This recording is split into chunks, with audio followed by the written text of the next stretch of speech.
okay, we might be in a title race.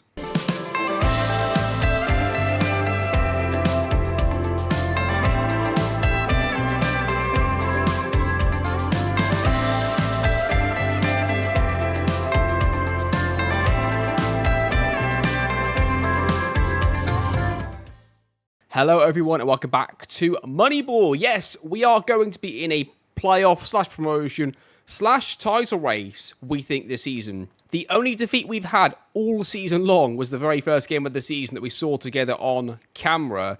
And apart from that, it's been undefeated. We've been undefeated in every single competition, which is incredible from what we've seen in the series so far. So how I thought I'd break this episode up is as follows. What I thought we'd do is we'd come back for a game together now, watch the Crawley game together, like I said before, then come back for like the Stevenage game, and then maybe finish off with the Accrington game going into the January transfer window. I thought that would be a good way to do the episode, and then while that is going on, we're going to review the stats of the team as we go. So we're going to review the stats of what's happened so far, go into some analysis of things that have happened to this point. And I think what we'll do is then we'll watch a couple of games together, or through this, or three, and then we'll come back at the end and review all of the stats at the midway point, or close to the midway point of the season. In terms of player performances, let's sort this by average rating first, just so you can see everything here. And if I completely remove myself from the camera, you can see everything in all its glory here, so we can see all this stuff here together. Right, let's just get that auto-sized. Apologies if you can hear the fan in the background. It's very, very hot today. It's a very warm September evening, and I've got it on a slightly fuller blast than normal. So apologies if you can hear that.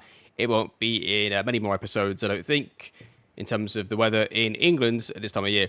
So looking at the average rating, let's ignore Andy Firth back at goalkeeper. We've got Tristan Abrahams with 10 goals in 12 starts. That is pretty impressive stuff. Really, really good there from him. Ben Winterbottom, our new goalkeeper, 7.45, pretty good. And Gary O'Neill yet again showing why he's so important to the team. Paul Cullenby, who the manager didn't like a couple of seasons ago, didn't even want to start him in the team. And now he's starting and he's our best centre-back on average rating at least. Ali Cute and a few other noticeable players in there as well. So that's your average ratings. That is your striker view there. Let's sort these, I guess, by goals scored. So you can see everybody in the order that they should be. Davison goes there. So those are your strikers. Yeah, looking at strikers then. If we look at strikers first in terms of their performance, extra performance here, Tristan Abrahams with a 4.08. Everybody's doing okay. The only person missing chances that they should be scoring is really Baker Richardson. Minutes per goal got 112. That's pretty good. Even Marias with a 110. That's pretty impressive stuff. We always seem to do pretty well on conversion ratio or conversion rate. So I'm starting to think that maybe this isn't as important as the other stats. Shot on target ratio, we've got 58%, 60 from Baker Richardson, 35 and a 27. Trying to see what else here is really of note for the strikers. I mean, open key passes is pretty good for Marias. He must have played wide. No, he hasn't. That's really impressive to get that level of open play key passes per 90 as a striker. And as a striker with pace, right? I think Junior Marias is fast. Maybe I'm wrong. It doesn't say that he's fast, actually. So, there you are. Header 1 ratio goes highly towards Davison, but that is really it. So that's not really too much to shout about from the strikers. They don't seem that impressive. It's more like one of them has really kicked on, and the others haven't. Now, let's just analyse quickly why. Like, from a stats perspective, at least in this custom view, what has he got that they don't, except for the obvious, which is like minutes per goal? But non-penalty XG per 90s, that's the kind of opportunities that he's getting himself into, right? He's getting himself into good areas, and he's outperforming on his XG, which is fine. But again, ignoring this a little bit, ignoring the stats that are reflective of the goals scored, more about where are they getting to, what are they doing. So 0.47 non-penalty XG per 90, that is the highest. Conversion ratio is the highest. Again, it's to do with shooting. Shot on target ratio is the highest. Conversion ratio is to do with scoring. Conversion ratio is to do with scoring. Shot on target ratio obviously is to do with shooting. Shots on target per 90. He's only the second highest on that.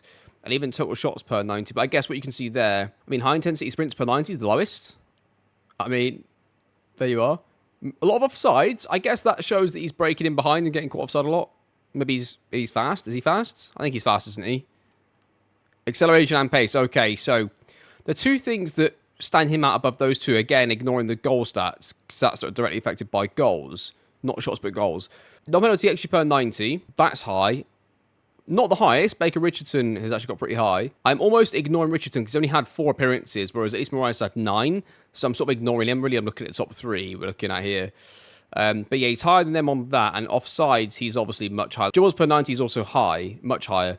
So non-XG per 90, offsides, shot on target ratio, of course, and dribbles per 90 is higher than all of those, which is interesting. And it goes back to, if any of you have read the book Moneyball, the book Moneyball goes into way more detail about the stats themselves within baseball, whereas the film sort of skips past a bit of it. But part of the Moneyball, part of the book focuses on when Billy Beane and Paul DiPodesta started to look at stats. Bill James really before this as well, but Paul DiPodesta in particular. There are some stats that are seen as equal to another from everybody else, and within the Oakland A's, they were able to find that, I think in their specific example, it was that people were taking on-base percentage and slugging percentage as an equal stat. So yeah, in the book, they go into quite a bit of detail about this specifically. I'm not going to go into it right now because not everybody watching is a baseball fan and will, one, may not care about that analogy in comparison, and two, may not understand it either because of the terminology to the stats, etc. Right? But anyway, the point is that everybody in baseball at the time had seen these two stats as equal, where it was proven that they should not be viewed as equal. So what they started to do is nail down one or two stats that they felt really mattered to what led to wins. Wow, this is the analogy here, right? Is they looked at things from an offensive perspective that led to runs led to wins. That's how they looked at this problem that they came across. It's quite early on in the book, actually, maybe about a third of the way through. And for us, what we're looking at is which 2 or 3 stats actually lead to goals, and then goals are going to lead to wins, right? In both circumstances, we're not really looking at the defensive aspect of our sport. Again, that could be our version of that exact part of the book in Moneyball when they talk about Paul DiPodesta and Billy Beane. That could be our version of everybody else is looking at conversion ratio, shot on target ratio. And what we're actually finding is players that are getting in dangerous areas and getting caught offside. The reason they're getting caught offside is because they're quick and they're springing the trap and the ball's getting played to them. At least in the match engine, obviously. I'm talking about in the game, not real life. I'm talking specifically about the game. And that's what we're looking at. We're realizing that players that get caught offside are caught offside for a reason. And it could be they're just bad players. But so far, we're seeing a big jump there. If they've got high dribbles per 90, it probably indicates that they're quick and they're able to break the offside trap and they're able to dribble players at the same time. Yeah. And a two-man strike force, you want a player like that. I always think in football games, whether it's FIFA, Football Manager, whatever it is, that if you play a two-man strike force, I always like to have a smaller, quicker striker that can break the offside trap and dribble up players.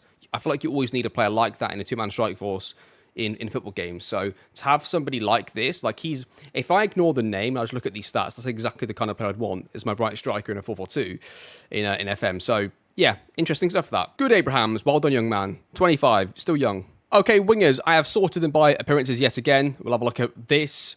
What stands out here, we've got 2 players with a dribbles per 90 above 5. That is incredible. And that's not like they're above 5 because they played twice and they've got a small sample size. So they've had a pretty substantial amount of game time there.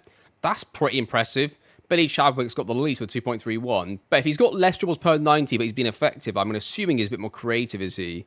In other areas. Unlucky passes? I mean, not really. Okay, yeah, progressive passes. So progressive passes, 4.16. That is more than the others. So there is a couple of things there. Shot on target ratio is higher. Conversion ratio is higher because he's actually scored a goal. Yeah, there's a couple of things there that he does that the others do not do. So he's offering something different to the players, which is good. That's what you want, right? And his cross-completion ratio is infinitely better than the other players. So much better at crossing the ball, much better at progressive passes, and much better at shooting. So, and getting shots on target. So all those things combining makes him a better threat, or a different threat than the others. There's not too much that's different between these players, except for the raw output, as in goals and assists. Like, Ali Ku's got 5 assists, that's more than the rest. But they all are offering something. I think they're a good group of wingers. Like, they're all offering something a bit different to each other, and where one's failing a bit behind, they're not that far behind the other. So, like, Ryan Barnett here, yeah, he's nowhere near as good as the others in terms of some of his stats, but he's got dribbles per 90 of 6.62. That is incredible. And he's still good enough for open play key passes. He still creates chances. He's got the most chances created per 90, actually. So, I don't know, it's quite hard to pick those. If I removed the wage, the valuation, and the player name, and you looked at that, I think you'd all watching this, all of you would pick 2 of the different 4 players which were starting wingers. If I just gave you the stats and said pick 2 players out of 4, I'm sure a lot of you would just pick different ones, different combinations of ones, because they're all pretty close. So Really, really good. Okay, central field players then. Again, sorting them by appearances, Gary O'Neill and Ben Stevenson have been the two players playing the most. And again, it looks pretty close amongst those. What stands out is Joe Thompson's got a pass completion significantly higher than the others. Everybody else is pretty much the same. And then Stuart Bannigan, those got higher dribbles per 90. Open play key passes per 90 goes to Gary O'Neill. Bannigan must have played in a different position based on the fact he's got more dribbles per 90, more sprints per 90. Let's have a look. Left back. Did you play left back, Stuart? Only once. Okay. You only played once out of position. It was on the wing as well, not even fullback. So, yeah, interesting that. So again, just offering, multiple players offering a bit of different stuff, which is good. Interceptions per 90 goes to Stevenson. So you can see here that Stevenson is more of your ball winner, whether it's from interceptions or being able to win his tackles. And yeah, looks pretty good across the board. I think the best partnership is him and Gary O'Neill looking at those stats there. Quite interesting that they've been able to do so well. Header-win ratio is pretty close, I guess. There's a bit of a gap between 45 and 61. Again, they're all offering something a bit different, right? Joe Thompson, not only has he got a pass completion of 83%, he also completes 80 passes per match. So he's a really safe pair of hands in the middle of midfield in our 4-4-2 as well. Don't forget, playing a flat 4-4-2, not even with a three-man midfield. So really interesting. It makes more sprints per 90. I really like this squad for League 2. We're in a really good spot right now. And I'm pleased that we're in the playoffs because... in fact, we're in promotion place because the squad does look pretty well set. So it'd be disappointing if we weren't in the position that we are. But thankfully we are. Let's have a quick look then at fullbacks. Again, mainly the three fullbacks because we're using a committee of different backups for Curry, aren't we? Whether it's going to be Turby, whether it's... who's the other one? Bannigan. There's a few players there that could play left back if we need to. But Jack Co's pretty much played every single game. So let's sort these actually by position... by appearance. So looking at this, I mean, what's quite notable is the two right backs here. If you look at that, there's quite a big difference in style of right back there. If you look at just dribbles per 90, distance covered per 90, and sprints per 90, that's quite a significant difference. Tackle one ratio. In fact, I think Jeff King's a better player. How long has he been injured for? You know, double hernia, that's quite a bad injury, right? So that could be a while. It does look like he's actually just selected Kane Ramsey as a starter. In fact, you know what? No, that's not true. It could have been either way. I don't actually know. In fact, let's double check this quickly. Who was the starter at the start of the season? Ramsey. No, it looks like Ramsey pretty much is his preferred right back, the manager. So that's interesting. I'm not sure really. Based on this, I mean, there is some things that go for Ramsey over Jeff King, which is open play key passes per 90, progressive passes per 90. Those two things do go in his favour. Plus, he's better in the air. And interception per 90 is better. So they're quite, again, they're evenly balanced. Like, there's some pluses to Ramsey, some pluses to King. But a good partnership, I guess. Good different tools for the manager to select from. And then Curry's on his own then. He sort of splits the difference between the two players, right? Which is quite interesting. But pretty good fullbacks. I'm disappointed in his header-one ratio at 49%. But the right-backs are good, so it's fine. Centre-backs. The manager has used pretty much only 3. And again, they're all giving us a little bit different, right, in terms of their output. Callum Baye, McKellen and Toby have got completely different tackling ratios there. Obviously, 63 to 100 is the scale between the three players, which is pretty big. Interceptions per 90, 2.65 to 3.80. Again, that's quite a big gap between the two per game. Possessions 1 per 90, 18.25 to 23.83. That's quite a big gap. Sprints per 90, 7.94 to 3.80. That's quite big. And header one ratio, 64% to 87. And then 6.83 headers won per 90 to 10. That is a monumental difference. And then team conceded per 90. When Callum Baye is on the pitch, we concede 0.76 per game. When the other lads are on the pitch, we concede almost 1 per game. 0.94, then 0.98. So pretty, I like that stat, to be honest. For centre-backs, goalkeepers, maybe full-backs, and I guess all the way up to maybe CDM, I feel like this stat's quite fun to look at. Again, there's so many variables in it. Like, some of those players could have just played all the easy matches. Some could have played all the difficult games and all the away games. So it gets skewed. But it's just an interesting stat to look at. I guess from a sample size perspective, if you can take that over 3 to 4 years in the same division and you've got the same players, it'd be quite an interesting one to maybe look at. But it's always going to be a difficult one to look at. It's a meaningless stat without context of what kind of band of games they played in, right? So is what it is, but interesting anyway to see that. Okay, so I wasn't really planning on doing like a full deep dive on the player stats so far. We sort of did that then, so I probably won't do that again in January now because we've just done it there. You sort of see how the players have started. We might have a quick look at it, but we're not going to do a deep dive on it. We'll look at the main view that we've got, so we'll maybe go through a few players with the main view and look at who has been doing what after the January or just before the January break. So, yeah. Anyway, that is your sort of update of what's happened so far. Team stats. This is going to impress you. Average possession, 64% in a 4-4-2. That is pretty good with one of the best passes completed in the entire division. Fucking brilliant. Love that. Expected goals for, we are second. Really, really good to see. Non-penalty expected goals for is second as well. Cross completion, joint first. Pass completion ratio, we are third. Passes complete, we are second. There you go. Look at that. Love that. Love to see that. Chances created, we're top of that by 5, actually, which is quite interesting. Played a game more than some of those teams, though. Dribbles made per game, top. So that's interesting that in a preset tiki-taka tactic, we've still got 18.18 dribbles per game. So, and that's the most in the league. That's quite impressive to have those two combined, because obviously, because possession is based on passes, the fact we're dribbling so much and still getting high possession is quite interesting. So, yeah, there you go. Possessions lost. Pretty good for that as well. Looking pretty decent. Expected goals against, I mean, third best expected goals against. That is seriously impressive. Like, based on this, we should be getting promoted. Like, we have so many stats going in our favour. OPPDA, we are 4th. Final third passes against, we are 8th. What is that for, actually? Let's double check that. And we're 3rd for 4. So based on all of that, right, based on last season, we've looked at this before, I would say that would put us between 5th and 2nd, depending on how the second half of the season goes. So that is quite interesting. Percentage capacity sellout is pretty good. I'll tell you what, why this interests me, is the bank balance has been pretty stable for quite a while. Like, when you start a season, I think most teams, when you're not in European football and stuff, you start off with a budget, or you start off with your bank balance, and it gradually starts to decline over the season, then it gets bumped back up at the end of the season, right? That's sort of how it goes. But we've actually been pretty set on 1,200,000 for quite a long time. So I'm pretty hopeful that we're going to be in a really good financial position going into next year. We are spending very much within our means right now, which is really impressive to see and good to make things sustainable, which is, yeah, part of it, right? What we're doing here. We're going to offer Jonathan Worthington a new contract, 3-year contract, 1,100 a week. Thank you, Jonathan, for your services. You are going to stay with us for the foreseeable future. Okay, let's watch a game. Let's watch us play against Crawley here at home. Crawley are 9th. If we win this game, we could go top of the league. Really interested to see how this all goes. Come on, AFC Wimbledon. Here we go then. Wimbledon versus Crawley. Wimbledon can play a 4-4-2 formation. Looks pretty good. I wish it showed the names here for us so we could see the names better. But I'll read out to you anyway. The team is going to be Winterbottom in goal, Curry, McKellen, Callenby, Ramsey across the back, Chadwick, O'Neill, Stevenson, Cute in the middle, with Abrahams and Davison up front.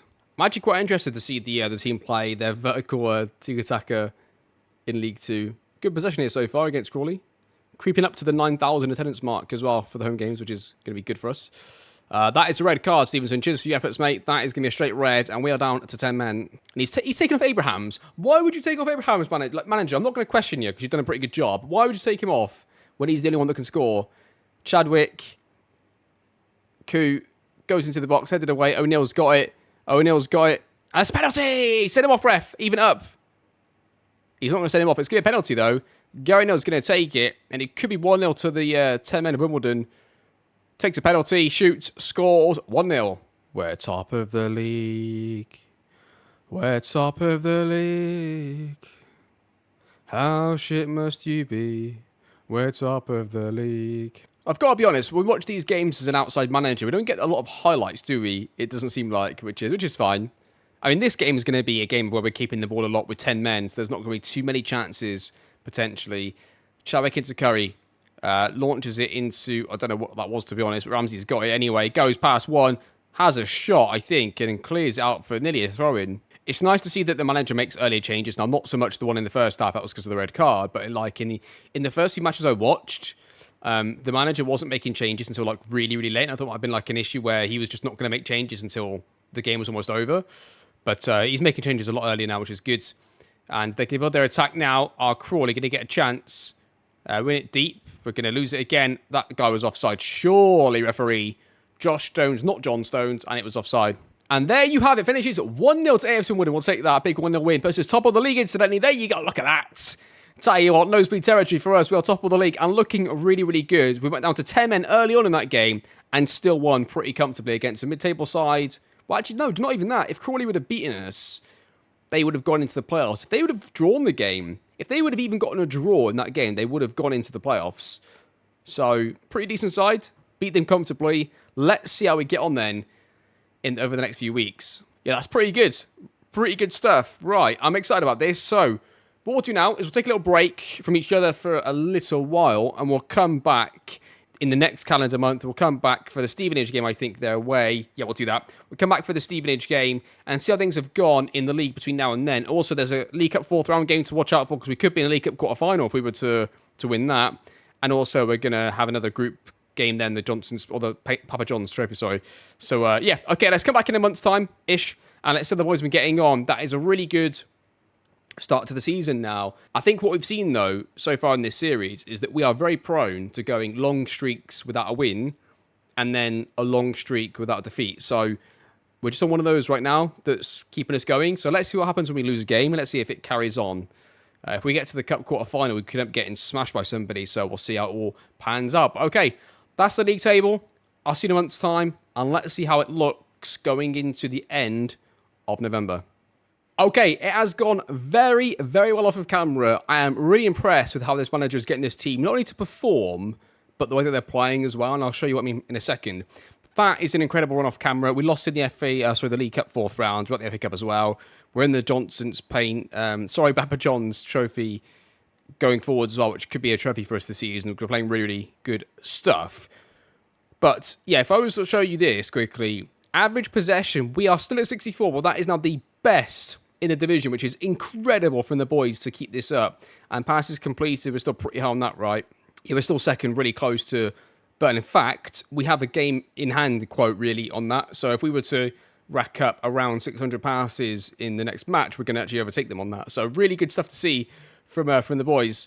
And I'm really impressed with this. A little bit surprised that this manager's got a 4-4-2 working with this much possession.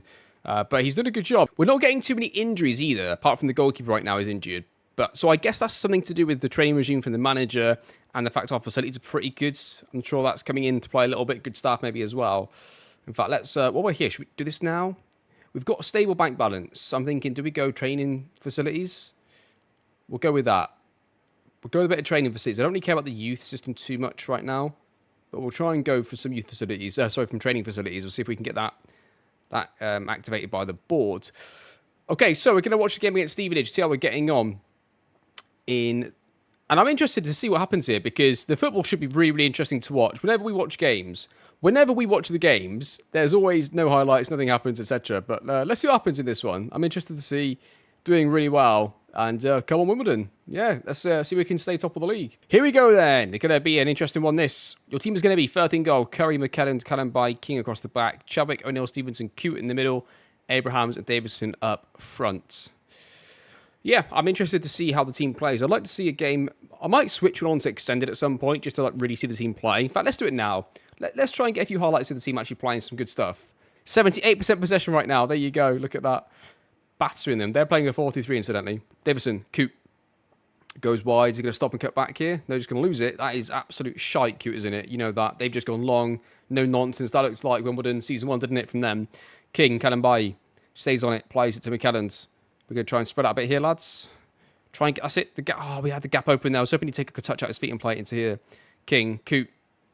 Switches it to O'Neill. So it's a terrible pass, really. But we get away with it. Abrahams goes through. Shoots. Keeper saves. Curry throws the ball in into Abrahams. Abrahams does it. Plays it to O'Neill. Back into Curry. Plays it into McKellen's. Some patient but at play here. O'Neill, McKellen. Look at this. Look at this. Come and get it off us, lads. You can't do it. O'Neill back to Callan-By. Callan-By into Stevenson, into King. Oh, look at this. This is beautiful to watch. It's so enjoyable just to sit back, like in a Billy Beane role, just sit back in my chair. Oh, watch this beautiful football being played. Look at this. Look at this. Come and get it off us. You can't. I'll tell you what. Look at this. I know some of you want the tactic for the manager after this. I mean, that's a bit lucky. I mean, the end to the move was a bit fortunate because they misjudged the header, but the move was brilliant before that point, and that is 1-0. Free kicks for Stevenage. Far post headed away. It's going to come back for a second phase. Now you'd have thought, they're taking the piss, are they? Yeah, they can play straight through here. They go through, they shoot, they score. That's going to be 1-1. Free kick Stevenage. Whipped in. Far post. Headed towards goal. Goes just over the bar. We've actually had 70% possession so far in this game. It's still pretty high going towards the end of the game. Stevenage are like mid-table, aren't they? Yeah, 13th. A draw's fine for now. I mean, oh, hang on. Hello. Last minute free kick. Who's going to take it? It's going to be O'Neill. Right-hand side. Takes the free kick. Hits the bar. That's probably the end of the game. No, the highlight continues. Coote. Davidson. Far post. Headed away. Bannigan. Takes his touch. Plays it inside. Davidson. Penalty! What? Referee? No! That was a penalty. Fuming. Furious with that. Yeah, I think that was a penalty, to be honest. I don't know if the manager said anything about it. No, he didn't say anything about it. Okay. Yeah, okay, so that's fine. We keep ourselves in a pretty good spot. We're staying defeated as well, most importantly, I guess, there. And I guess I'll see you at the end of December then for the last game against Accrington, going into the January transfer window. Now, I'm going to be honest with you right this second. In fact, let's see if the board accept our training request first. Yeah, I'm not sure I'm going to buy anybody right this second. Okay, they rejected it due to the club's financial situation. Okay. Don't know what they're on about, really. Don't really know what they're on about, but okay, that is what it is. Okay, I'll see you in a few weeks then for the end of the month roundup of December. Again, in the game against Accrington, we'll see if we can end the episode top of the league and in a good position going into January. Okay, so we are still top of the league, but just. And the reason I say that isn't just the points, it's the fact that we actually lost 2 games in a row in the league and then bounced back with the win against Stevenage just there. So, yeah, it's really close at the moment. That is 2 away games, I guess. Colchester and Morecambe in decent positions. Colchester are, Morecambe are... I guess they could have been. They could have been in the playoffs at the time. Who knows? Average possession, we are now top on our own by a whole percentage point, which is great to see. And passes completed. Where are we for that again? Passes completed, we are also top on our own there as well, which is good to see. Again, these stats are meaningless on their own, of course, but it's just something fun to look at for just really watching the manager try and make this work, to be honest. It's quite funny. Yeah, non-penalty XG per 90, we got 8th, so that's quite interesting to see that we are not really creating that many chances. I'm guessing that defensively we're just really, really good. We've got the best defensive record of the entire division, and one of the best defensive records in terms of expected goals against. So we're really solid, and I guess that's just from keeping the ball right. We have the ball so much in matches that opposition teams aren't getting a chance to create chances or score goals. So it's almost like defensive with the ball, which is something that certain managers, I think Pep hates that sort of like dead possession, because that is more like tiki-taka, right? Whereas Pep is not, and he famously doesn't like the term tiki-taka because it doesn't reflect the way that his teams play. But certain managers do defend with the ball. I think Brendan Rodgers said something about defending with the ball, keeping the ball, etc. Right? So let's watch this last game together, and then let's reflect on what we think we should be doing in the transfer window. Now, if we bring in any players, I feel like they've got to be effective players really for League One, because I don't think we should be in League Two again next season. Whether we go up automatically or through the playoffs, we have to finish 4th, right? We have to finish 4th to end up in the playoffs, not even 3rd. So, I don't know. My gut feeling is that we don't sign anybody. The finances are pretty good. I know that Courtney Baker Richardson isn't happy. We could potentially let him go. But if we got too long to injuries up front, like right now, Davidson's out for 4 to 5 weeks, right? So, yeah, that ain't going to happen. But it's quite interesting. Also, Gary Neal is out injured for 5 weeks as well. Not great, is it? Yeah, have to keep an eye on these injury issues. Okay, let's play this game then and see how we get on against Accrington at home. Come on, Wimbledon. Okay, here we go then. Against Accrington, Wimbledon are going to play a 4-4-2. We're going to have Winterbottom in goal, Amoli, McKellen, Callum King across the back, Lancaster, Coote on the wings with Bannigan, Stevenson in the middle, Abrahams with Marias up front, who's preferred to Courtney Baker Richardson, who has scored a lot of goals in this division, not for us. So, I don't know, it's a big risk for the manager. He doesn't like to use Baker Richardson, does he, at all? I don't know what it is about him, but he doesn't like using him. And I guess this will be his last season with us. Baker Richardson, that is not the manager. Of course, the manager is pretty much safe no matter what happens. Even if we completely collapse, like, we're going to end up in the playoffs anyway, which is still pretty good. I don't know. Let's not say that, because if we end up having a disgrace at the end of the season, I mean, we'll see what happens. But obviously, it would take a monumental, extreme event for this manager to be under pressure in any form. Molly plays into Lancaster. Plays back to Molly. Toby then plays it into McKellen. And McKellen switches out to King, who's got a bit of time and space here. Takes a few touches, goes wide, goes into the box. Far post. Hits the defender, goes in. That is going to be 1-0 to Wimbledon. Absolutely nothing's happened in this game. No highlights, nothing. If you look at the shots and the XG as well, the XG is so low for both teams. And obviously, our goal was an own goal from a cross that hit the player. I mean, that's going to be it, isn't it? There's going to be no highlights. What a win, boys. Well done. Great football. We love this. Just pass teams and ball teams to death. I hope we could do this all the way through the English pyramid. I think it's not going to work. I think it's not going to work in particular when you're not one of the top sides. I feel like that if we play like this in a relegation fight, we'll just never win games because we'll just end up in games that are expected to win. We'll go like this and we'll end up just drawing and losing a lot of the games that we could win. And then we'll get smashed by better teams. So let's not get too carried away. But if we were to get promoted with this manager, I wonder if it's going to come back to be a problem next year. Of course, we're never going to preemptively do anything. We'll play it as we see it. But yeah, that's just something that's going across my mind right now. But 1-0 win, we'll take that. Well done, boys. Okay, now Stevenson's out for 6 to 7 weeks as well. That is not good at all, but we've got a lot of strength in depth. I mean, there's 2 midfielders there, but he's still got Bannigan, he's still got Thompson, and Billy Chabot can play in the middle, as can Ali Coote. So he's got multiple options there still if he needs to use them, which is good. Good strength in depth from our squads. Right, I think that is going to do the episode. We've looked at all the stats and everything already that we were going to do, but we're in a really good spot. We've scored the second most goals, and we've got the best defensive record in the entire division. We have the most average possession in the league by a whole percentage point, and we have the most passes completed too. Great home form and great at home, obviously, which is good. And yet, to be honest, I think we sit on the money we've got. We go with the squad that we've got to the end of the season. We make a rare decision in the Moneyball series to not actually go for anybody. And the reason is, I think we're going to get promoted, and I don't want to bring a player in who's going to be good for us right now, and then just next season being like a backup player who doesn't really affect the game much next season in League One, and taking money out of our budget really for next year. I don't want to do any of that really if I can avoid it. So I think right now we're going to sit where we are. It doesn't mean we'll always do this. Like if there's somebody really good on my shortlist who I think is going to be really good in League One as well, we could do it. Like for example, I saw Harry Clifton. His contract's up at the end of the year, so he could be available for a discounted rate. Maybe we take a punt on him and then sell a player because, yes, it'll be better for us this year, but he'll also be good next year, right? I'm pretty confident he'll be good. So it could be that we do that for Harry Clifton. Maybe we let Bannigan go because he's 32, right? And he's less likely to be a good player for us next season. So maybe we do that. That's an option. But if I do make any of those decisions, it's only going to players that we've already looked at and scouted, etc. So I'm not going to go through all of that with you. In fact, he probably can come off now. So yeah, I think that's the most likely one. Is either him. Brad Walker has also got his contract up at the end of the season, but really Clifton's the one. So if I can get Clifton for a reasonable price, in fact, let's just do it now. Let's just try it now. What can we get you for? Can we get you for like 70? Because we can easily afford that. I'm not giving you installments. I'm not going to give you any installments or anything for this.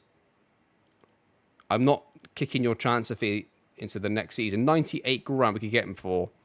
And then could we sell Bannigan for anything at all? We can get Clifton. You're going to go 1-7. We're going to get promoted, so you're definitely not having that. You're not having that either. You can have a promotion bonus if we get promoted of 9.75 because it won't go to 10. You could have like 59 there. We'll go with that. He took that, okay. On 1.6 a week, which is obviously not our... In fact, that's the same wages on right now. Could we get rid of Bannigan? Like, really, it's his wages that are the problem, right? Yeah, so I'll have a think about that off camera, whether I go for Harry Clifton or not. I do think he'll be good enough to play in League One, but do you know what? I'm going to undo it. I'm going to undo it. The reason is that at the end of the season, we do not know who's going to be available on a free. It could be quite a few players, actually. So, including him, and there might be players that we can get their better value for money than 98 grand up front. So I'm going to cancel that. We'll go with the squad that we have. That will end the season. Bannigan, when's his contract up anyway? He's got another year, so he'll go at the end of the season anyway. Yeah, we'll just put him as a backup player again for now. So that'll be fine. We'll go with the whole squad then. We've got the squad that we have will be our squads going into the rest of the season, and we'll end the season with this team. So there we are.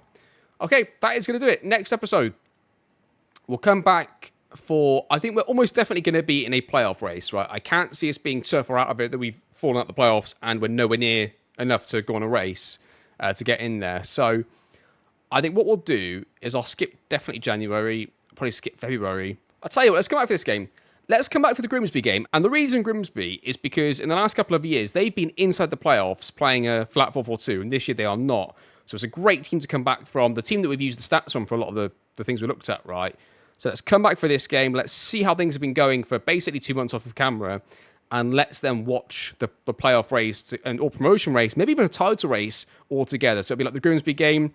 Maybe we miss 2, come back for the Cambridge game, miss 1, Hartlepool. Maybe we do a bit of that, and we just see how it's going, whether there's any point in watching the next game, etc. I'll make sure we don't miss anything. So if there's a game where we could clinch promotion, we'll try and make sure we're there for that kind of stuff, right? I don't want us to miss anything important, but we'll be very flexible with how we do the next episode. We'll come back definitely for the Grimsby game there midweek in League 2. And we're also out of the Papa John, so there we are. That's going to do it.